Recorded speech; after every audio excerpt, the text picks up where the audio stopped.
សូមអនុញ្ញាតគោរពនិងជំរាបសួរដល់បងប្អូនទាំងអស់គ្នាដែលនិយមតាមដានស្ដាប់និងទស្សនាវីដេអូនៅក្នុង Channel អត្ថប្រយោជន៍របស់យើងខ្ញុំក៏បានវិលមកជួបបងប្អូនសារជាថ្មីម្ដងទៀតហើយបាទហើយក៏បានដកស្រង់បាទទៅនឹងអត្ថបទសុខភាពមួយទៀតដើម្បីជាការចែករំលែកទៅដល់បងប្អូនបាទដែលបានតាមដានជាមួយនឹង Channel របស់យើងខ្ញុំបាទហើយចំពោះអត្ថបទសុខភាពមួយនេះបាទតាក់ទងទៅនឹងផ្លែឈើ6មុខល្អខ្លាំងសម្រាប់ម៉ាក់កំពុងពោះបាទអត្ថបទនេះដែរយើងខ្ញុំក៏បានដកស្រង់ចេញពីគេហទំព័ររបស់ Hello គ្រូពេទ្យបាទដើម្បីជាការចែករំលែកបន្តទៅដល់បងប្អូនឲ្យបានដឹងអំពីផ្លែឈើទាំង6មុខបាទល្អខ្លាំងសម្រាប់អ្នកម្ដាយដែលគាត់កំពុងតែមានការពោះបាទហើយចំពោះផ្លែឈើទាំង6មុខនេះបងប្អូនយើងខ្លះក៏ប្រហែលជាគាត់ដឹងអំពីអត្ថប្រយោជន៍ហើយបងប្អូនខ្លះប្រហែលជាគាត់ពុំទាន់បានដឹងអញ្ចឹងណាបាទដូច្នេះហើយទើបយើងខ្ញុំបាទដកស្រង់អត្ថបទមួយនេះបាទពីគេហទំព័ររបស់ Hello គ្រូពេទ្យដើម្បីជាការចែករំលែកទៅដល់បងប្អូនឲ្យបានដឹងផងដែរបាទដូច្នេះសូមបងប្អូនទាំងអស់គ្នាមកតាមដានស្ដាប់ជាមួយនឹងយើងខ្ញុំតាក់ទងទៅនឹងផ្លែឈើ6មុខបាទល្អខ្លាំងសម្រាប់ម៉ាក់កំពុងពោះ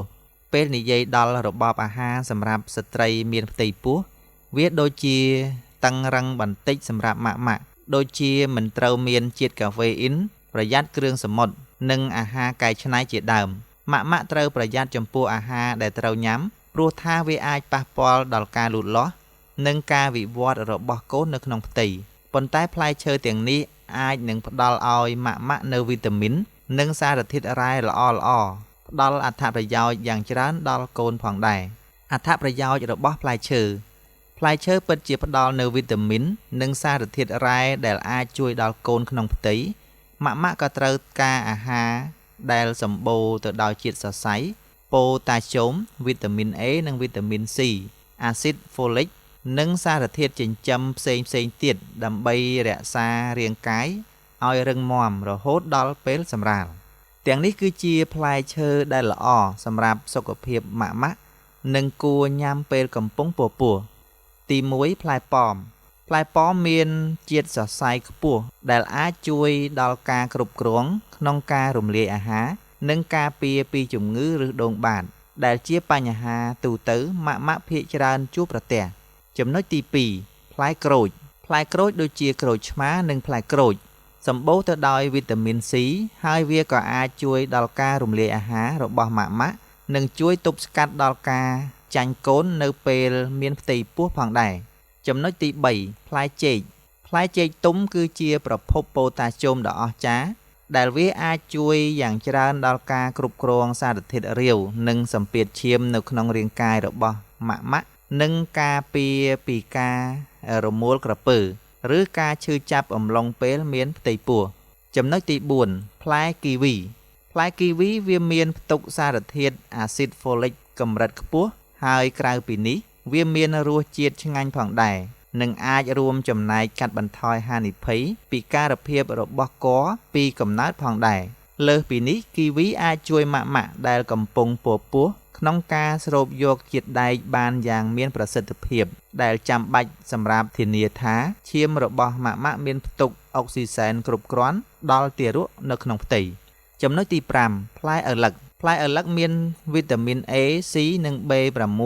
ក៏ដូចជាប៉ូតាស្យូមនិងម៉ាញ៉េស្យូមសម្រាប់ការពារពីការរមួលក្រពើម៉ាញ៉េស្យូមអាចជួយសម្រួលដល់សាច់ដុំដែលអាចការពារពីការកន្ត្រាក់ស្បូនអំឡុងពេលមានផ្ទៃពោះលើសពីនេះផ្លែឪឡឹកក៏អាចប្រឆាំងនឹងការចាញ់កូនដោយជួយកាត់បន្ថយក្នុងការក្រហាយទ្រូងនិងការពារពីខ្សោះជាតិទឹកចំណុចទី6បាទជាចំណុចចុងក្រោយបាទផ្លែប៊ឺរីគឺសម្បូរទៅដោយសារធាតុប្រឆាំងអុកស៊ីតកម្មដែលអាចជួយការពារពីជំងឺធ្ងន់ធ្ងរទាំងម្ដាយនិងទារកវារួមបញ្ចូលទាំងផ្លែប៊ឺ blueberry និងប្រភេទផ្លែប៊ឺរីផ្សេងទៀតផងដែរបាទអស់លោកស្រីបាទនេះគឺជាផ្លែឈើទាំង6មុខដែលល្អសម្រាប់ម៉ាក់បាទដែលគាត់កំពុងតែមានការពោះហ្នឹងបាទមានរហូតដល់6ប្រភេទគឺខ្ញុំបានជំរាបជូនទៅដល់ បងប្អូនបាទអ្នកកំពុងតែតាមដានស្ដាប់ហើយបាទផ្លែឈើទី1ដែលល្អសម្រាប់ម៉ាក់ដែលកំពុងមានការពោះពោះហ្នឹងគឺផ្លែប៉ោមទី2ផ្លែក្រូចបាទទី3ផ្លែចេកទី4ផ្លែគីវីទី5ផ្លែឪឡឹកនិងទី6ផ្លែប៊ឺរីចំនួនផ្លែឈើទាំង6មុខនេះគឺល្អសម្រាប់អ្នកម្ដាយដែលគាត់កំពុងតែមានការពោះពោះហ្នឹងគាត់ពិសាទៅមានផ្ដល់វីតាមីនល្អៗសម្រាប់អ្នកម្ដាយផងដែរបាទអរគុណហើយចំពោះអត្ថបទសុខភាពនេះយើងខ្ញុំក៏សូមបញ្ចប់ត្រឹមតែប៉ុណ្នេះហើយយើងខ្ញុំក៏បានដកស្រង់ចេញពីគេហទំព័ររបស់ Hello គ្រូពេទ្យដើម្បីជាការចែករំលែកបន្តទៅដល់បងប្អូនឲ្យបានដឹងអំពីអត្ថប្រយោជន៍ពីផ្លែឈើផងដែរបាទអរគុណហើយមុននឹងបញ្ចប់យើងខ្ញុំក៏សូមខន្តីអភ័យទោសរាល់កំហុសខុសឆ្គងដែលកើតមាននៅក្នុងការជម្រាបជូនក៏ដូចជា